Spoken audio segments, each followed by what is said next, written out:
बाकी निशा होगा।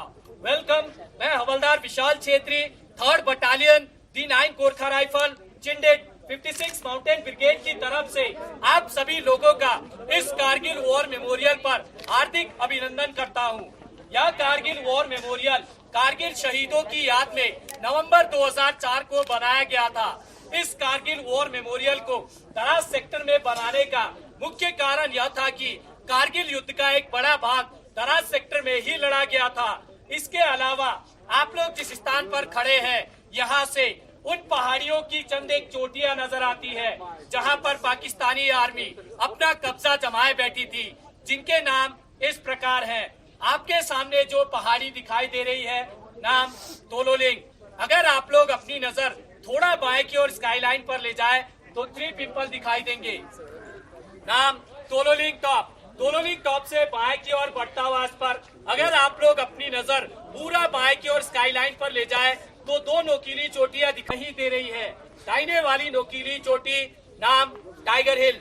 टाइगर हिल से बाएं की ओर बढ़ता हुआ पर उसी स्पर पर दूसरी नोकीली चोटी नाम राइनो हॉर्न। टाइगर हिल और राइनो हॉर्न के बीच चंद एक पोस्ट है जो यहाँ से दिखाई नहीं देते, जिनके नाम इस प्रकार है, इंडिया गेट, हेलमेट टॉप, शिवलिंग पोस्ट और रॉकी नॉप। वापस राइनो हॉर्न।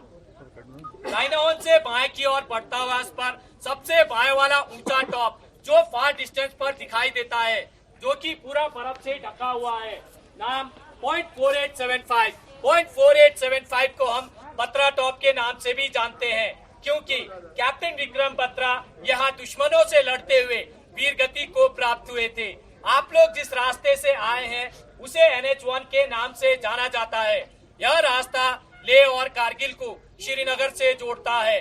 घुसपैठ होने के मुख्य कारण यह थे कि शिमला समझौते के तहत 1972 में भारत और पाकिस्तान के बीच यह एग्रीमेंट साइन हुआ था कि विंटर के सीजन में दोनों देश की सेनाएं LOC को छोड़कर कम बर्फीले वाले स्थान पर चले जाएंगे, क्योंकि सर्दियों के मौसम में दोनों देशों की सेनाओं को यहाँ रहने में काफी मुश्किलें होती थी। सर्दियों के मामले में यह स्थान विश्व में दूसरे और एशिया में प्रथम स्थान पर माना जाता है।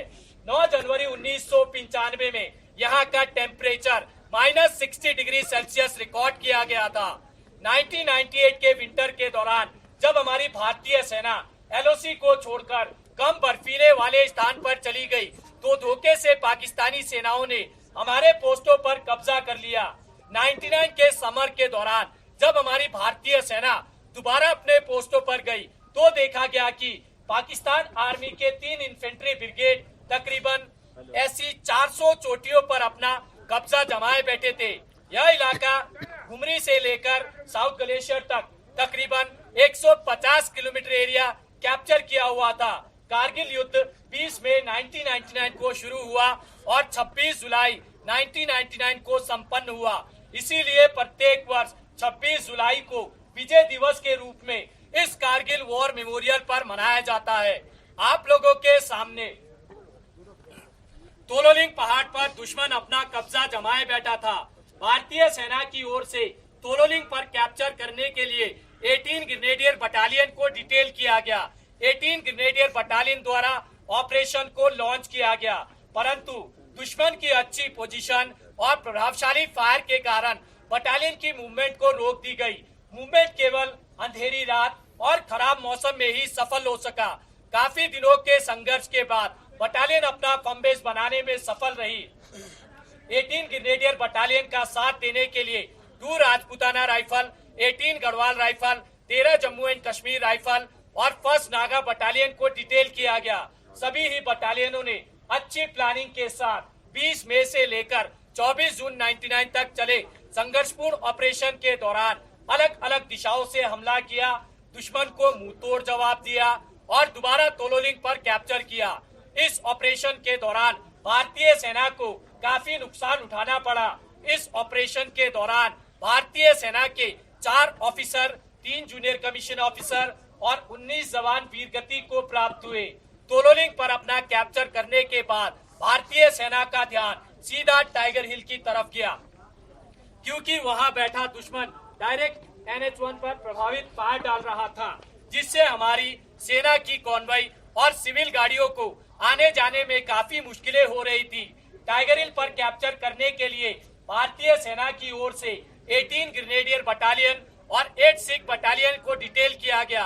दोनों ही बटालियनों ने अच्छी प्लानिंग के साथ 3 जुलाई से लेकर 8 जुलाई 99 तक चले संघर्षपूर्ण ऑपरेशन के दौरान तीनों दिशाओं से हमला किया और दोबारा टाइगर हिल पर कैप्चर किया।